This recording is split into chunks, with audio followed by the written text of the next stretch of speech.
Olá, Pai do Senhor. Vamos falar nessa semana sobre alguns pontos da nossa revista que fala sobre a relevância e importância da doutrina pentecostal para manter a igreja viva. Lembrando sempre que a palavra pentecostal refere-se a uma festa do povo judeu que é feita 50 dias após a Páscoa. Então Jesus, ele morreu, ressuscitou, ou seja, morreu na Páscoa.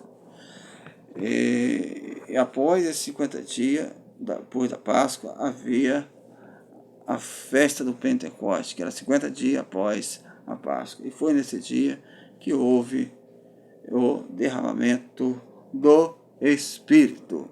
Então, vamos estudar nessa lição alguns aspectos que compõem os fundamentos teológicos pentecostais clássicos. Nós vamos falar sobre a crença na atualidade do batismo com o Espírito Santo, os dons espirituais, perseverança no caminho da santificação e fervor no serviço cristão, enquanto aguardamos a volta de Jesus Cristo. O Pentecoste bíblico, nós vamos falar que desde o Antigo Testamento é possível atentarmos que o derramamento do Espírito Santo é um aspecto do plano divino para o seu povo. O Espírito Santo prometido, A Bíblia registra várias promessas de Deus ao envio do Espírito Santo. A mais conhecida é Joel, capítulo 2, versículo 28 a 32. Deus é aquele que fala e cumpre. Hebreus, capítulo 6, versículo 18. O derramamento, como conhecemos, é descrito em Atos, capítulo 2. E aqui fala que ele não somente passou a agir após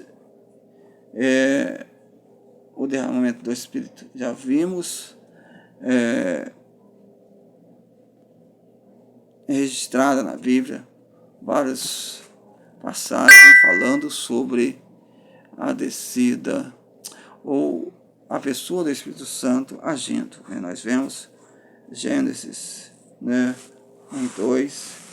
Nós vemos quando Salomão acabou de ali inaugurar ou de fazer a casa do Senhor, nós vemos a presença do Espírito Santo. Então, várias vezes na Bíblia falando sobre a presença do Espírito Santo. Então, nós vemos que o 1.2 fala sobre o Espírito Santo derramado, que fala lá em Atos 2:1, que depois Jesus subiu ao céu e deixou ali o seu povo, falou: não saia daqui, porque vocês vão ser revestidos de poder. E aqui no 1.3 fala sobre o resultado do derramamento do Espírito. Quando lemos sobre o resultado, precisamos estar atentos para não nos determos apenas ao falar em outras línguas. Então, nós vemos que a consequência deste derramamento do Espírito é maior dinamismo, ousadia, intrepidez no anúncio da palavra de Deus, edificação espiritual na vida do discípulo de Cristo, maior dedicação, oração, intercessão, poder no combate contra as forças do mal, capacitação para ajudarmos uns aos outros no corpo de Cristo. Aqui o ponto 2 fala sobre a identidade pentecostal da igreja. Precisamos manter a identidade pentecostal da igreja de acordo com o padrão bíblico. Então, o batismo no Espírito Santo se trata de uma experiência própria da nova aliança, pois Jesus Cristo é o batizador. Então nós vemos que os dons espirituais, a Bíblia fala lá em 1 Coríntios, capítulo 12, sobre os dons da igreja do Senhor, vários dons ali no capítulo 12 da carta de Paulo aos Coríntios. Nós vemos aqui falando sobre 2.3, a atualidade dos dons espirituais.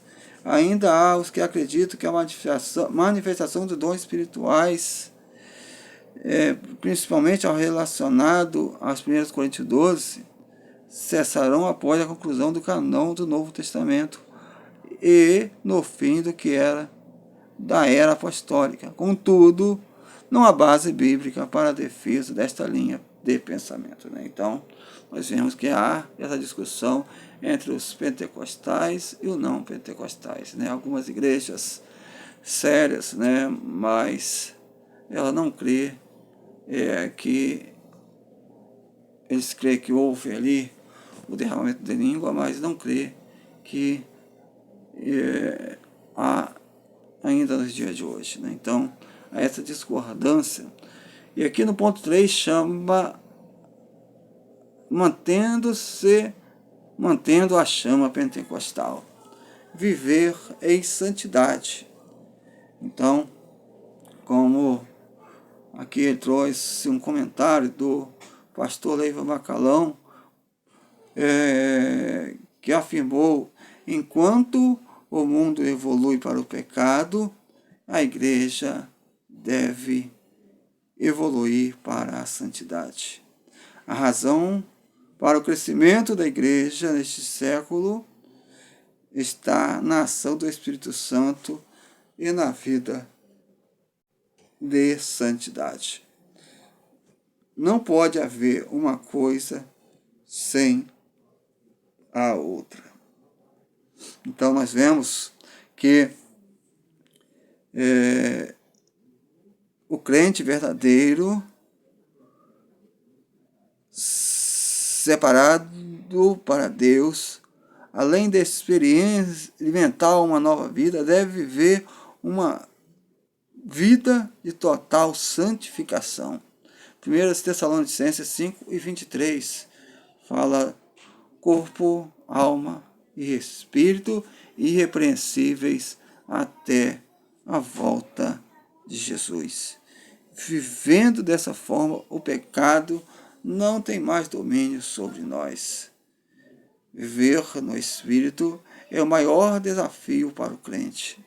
A natureza carnal, herdada pelos nossos primeiros pais, faz com que busquemos as coisas que não agradam a Deus.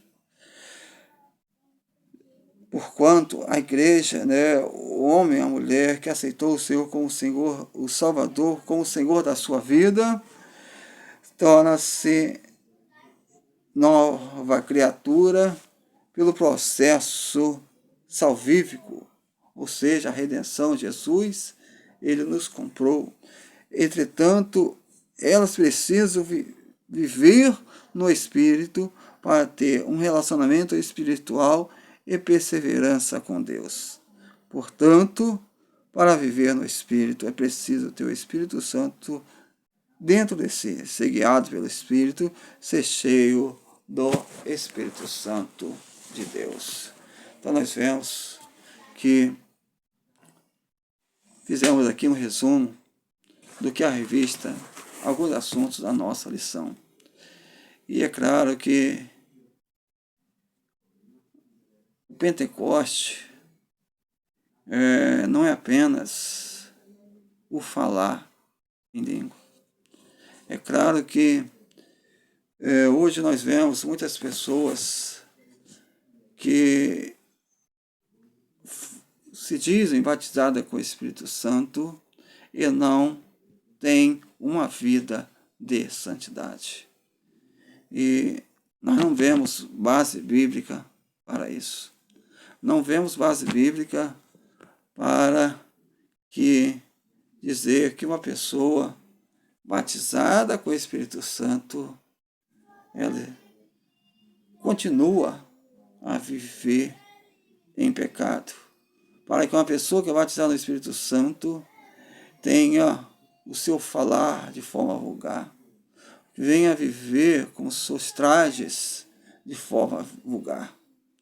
Nós devemos ser luz, nós devemos ser o sal da terra. A igreja é chamada para fazer a diferença, separada do mundo. Amém.